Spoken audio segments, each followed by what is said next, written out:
Saya kan lagi cari mertua saya, nggak ada kabar udah 8 tahun. Saya udah ada kirim foto kemarin.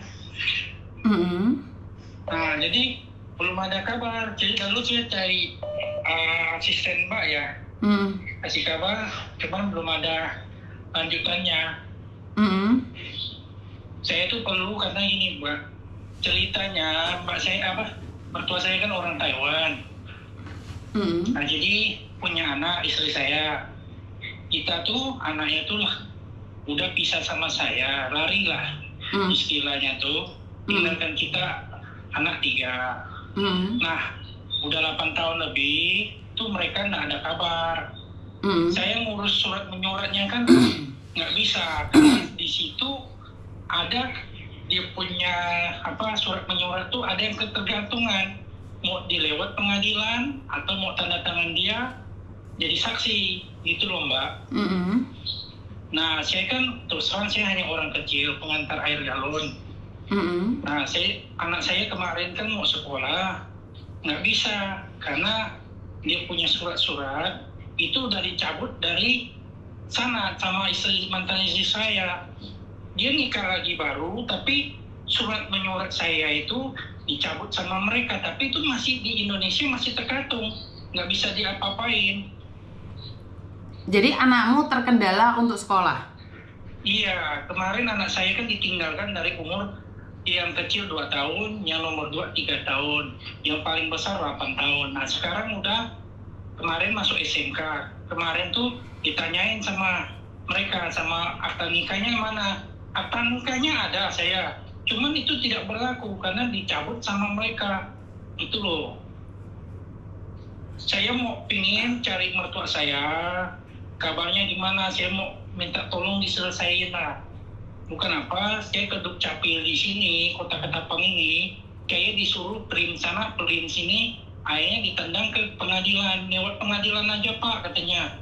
Bapak kan orang tidak mampu. Orang tidak mampu, ada bagiannya katanya. Saya pergilah. 3 hari saya nggak kerja, urus itu. Nggak tahu nggak bisa, pengadilannya minta 7,5 juta.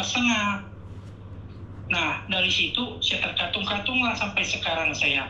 Artinya adalah kamu ingin menyekolahkan anakmu tetapi tidak bisa karena terkendala oleh data-data. Benar nggak sih? Iya Mbak. Oke. Nah, izin ya, saya tidak bisa mencari mertuamu karena mereka memang sengaja menghilang darimu. Jadi saya tidak mau meng-up video-video atau foto-foto mereka karena itu kesalahan. Kalau kita keluar negeri itu nggak boleh. Nggak boleh, ini pertama. Yakin kamu hanya ingin mendapatkan surat-surat itu karena ingin menyekolahkan anakmu?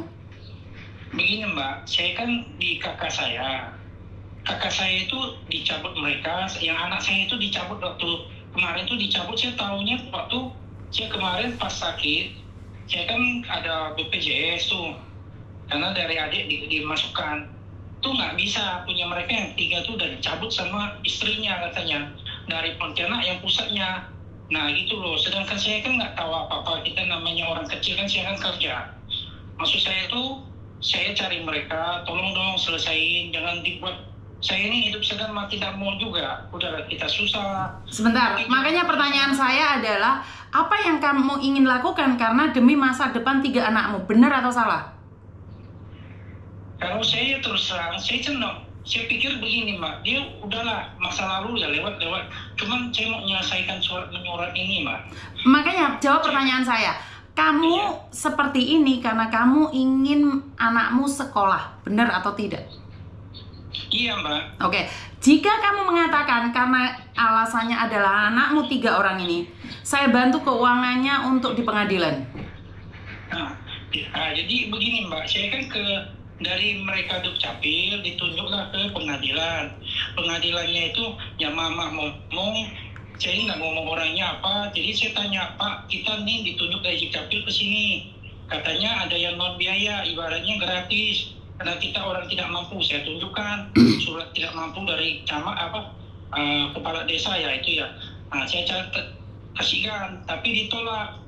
Saya disuruh lagi ke kantor pos, dilegalisir, dipintain 100. Mau tak mau lah, saya cari duit 100, saya legalisir, Pergi lagi ke pengadilan, dipintalah paling sedikit 7,5 Pak. Saya bilang, Pak, biaya itu teh untuk apa? Dia bilang untuk mau di pos sekitar 3 bulan di surat kabar, dan itu nanti suratnya itu mau dikirim ke dia. Saya bilang sedangkan rumah dia aja saya nggak tahu yang di mana, alamatnya nggak tahu. Saya bilang sebentar. Kalau memang benar untuk pendidikan anakmu, karena anakmu terkendala ini, saya yang akan membiayainya. Tetapi saya yang akan mencari pengacaranya. Saya akan tunjuk Pak Martin Simanjuntak. Jadi seperti ya, boleh, Bu. Jadi biar Martin Simanjuntak yang akan turun tangan dan saya yang akan membiayainya. Ya, boleh, Bu. Boleh ya. Nanti izin. Jadi aku nggak ngasih kamu uang. Uang. Tapi untuk proses anakmu, kalau memang untuk pendidikan anakmu, saya yang bayarin. Iya. Saya akan bayarin itu. Jadi karena saya memberikan ini bantuan bukan untuk kamu, tapi buat anakmu. Iya. Jadi saya akan membantu untuk pendidikan anakmu. Saya akan hubungi Martin Simanjuntak. Saya akan nyuruh mereka mencari kamu. Saya butuh data-datamu semuanya. Boleh. KTP-mu, anakmu, sekolahmu di mana semuanya kirimkan ke saya. Saya akan kirimkan ke Martin Simanjuntak dan biayanya saya yang biayai. Jadi bukan kamu yang cari pengacara, pengacara saya sendiri. Iya, Bu. Paham ya? Saya butuh datanya dan kirimkan ke saya. Iya, Bu. Karena saya tidak ingin gara-gara surat menyurat anak-anakmu tidak sekolah. Itulah, Bu, saya bilang kan kita kan udah selesai lah. Saya pikir ini tolong dong diselesaikan biar anak-anak saya pun lebih enak lah. Siap. Kita mau sekolah kan gampang. Siap. Kalau saya sih udah tua lah, ada apa lagi lah, saya dah nuntut apa sih bilang. Siap. Anak aja saya bilang kan. Siap. Jadi itu aja ya, kasih datanya ke saya akan lempar ke pengacara saya langsung. Boleh, Bu. Oke, terima kasih. Terima kasih banyak, Bu. Oke, siap. Ya, Terima kasih banyak. Yuk. Teman-teman, saya tahu kalian mengingatkan saya untuk berhati-hati di dalam segala hal. Tetapi sebagai generasi penerus ini, anak benar-benar pingin sekolah gara-gara surat menyurat dari ibunya yang tidak diteruskan. Tidak ada seorang anak pun bisa memilih lahir dari rahim siapa. Jangan sampai gara-gara maaf kalau berbicara anak saya baper. Jangan sampai gara-gara keegoisan keluarga ini anak jadi tidak sekolah dan tidak memiliki masa depan. Jadi kalau masalah anak, saya tuh nggak apa-apa tipu saya, tetapi tujuan saya cuma satu. Saya tidak ingin 3 anak ini gagal sekolah hanya gara-gara ibunya yang egois atau bapaknya yang egois, karena perceraian keluarga itu tidak ada hubungannya dengan anak. Jadi kalian boleh menipu saya dalam hal apapun, tetapi uang itu tidak saya kasihkan ke mereka, tetapi saya akan mencari pengacara Pak Martin Simanjuntak untuk membantu ini. Saya akan keluarkan dengan biaya saya sendiri, karena seorang anak itu tidak bisa memilih ibunya siapa, bapaknya siapa. Saya tidak ingin anak-anak muda gagal sekolah bukan karena tidak punya uang, tetapi gagal sekolah gara-gara keegoisan keluarga, tidak mau memberikan akte kelahiran atau apapun. Jadi memang saya tidak sehebat siapapun. Saya udah gagal sekolah, sakit kan Mbak, sedih kan, mau ngelamar pekerjaan karena kita nggak lulus SMP, akhirnya kita didepak keluar. Karena kita nggak lulus SMA, akhirnya kita nggak bisa menjadi apa-apa.